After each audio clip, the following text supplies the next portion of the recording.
Hi, welcome to தானா kitchen. இன்னைக்கு என்ன ரெசிபி பார்க்க போறோம்னா சக்கரவள்ளி கிழங்கு சப்பாத்தி பூரி.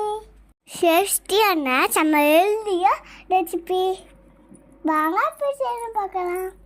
கிழங்கு எடுத்து க்ளீன் பண்ணி வாங்க வச்சுக்கோங்க. தோல் சீவிட்டு பறஞ்சு எடுத்துக்கோங்க.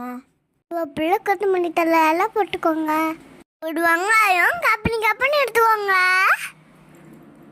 ஒரு கேரட்டை துருவி எடுத்துக்கோங்க. கோதுமை மாவு 5 ஸ்பூன் போட்டுக்கோங்க. கொஞ்சம் உப்பு போட்டுக்கோங்க. தண்ணியை ஊற்றாம பனைஞ்சு எடுத்துக்கோங்க. சப்பாத்தி பனையிற மாதிரி பனைஞ்சுக்கோங்க. தண்ணி ஊற்றி பனைஞ்சதுன்னா குழஞ்சு போயிடும். பனைமுள்ள கொஞ்சம் வாயில் போட்டுக்கோங்க. ஒரு 1/4 டேபிள் ஸ்பூன் எண்ணெய் ஊற்றி பனைஞ்சுக்கோங்க. சப்பாத்தி பூரி எல்லாம் பனைஞ்சு வச்சுக்கோங்க. மாவு ஒட்டி ஒட்டி வந்தால் கோதுமை மாவு போட்டு தைச்சிக்கோங்க. ஒரு தட்டை எடுத்து ரவுண்டாக எடுத்துக்கோங்க. உங்கள் வீட்டில் சுட்டிச்சுக்கு இதே மாதிரி செஞ்சு தாங்க. சுட்டிக்கு ஹெல்தியாகவும் இருக்கும், டேஸ்டியாகவும் இருக்கும்.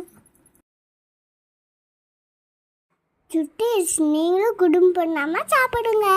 ஓகேவா சுட்டிஸ்? செஞ்சு சாப்பிட்டு கீழே கமெண்ட் பண்ணுங்க.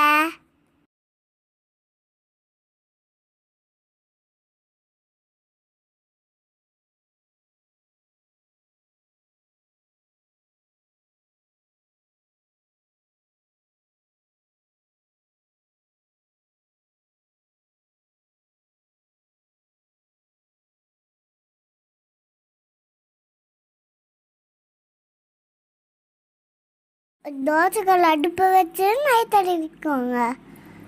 தேய்ச்சி வச்சு சப்பாத்தி எடுத்து போட்டுக்கோங்க. நெய் நல்லா ஊற்றி தடவிக்கோங்க. பூரி அதே மாதிரி போட்டு எடுத்துக்கோங்க. டேஸ்டியான சக்கரவள்ளி கிழங்கு சப்பாத்தி பூரி ரெடி. முக்கியமான விஷயம், நான் தயிர் தொட்டு சாப்பிட்டுட்டேன். இதுக்கு தயிர் தான் டேஸ்டாக இருக்கும். தயிர் தொட்டு சாப்பிட்டா சும்மா அப்படி இருந்துச்சு. வாங்க சாப்பிடலாம். பாய்.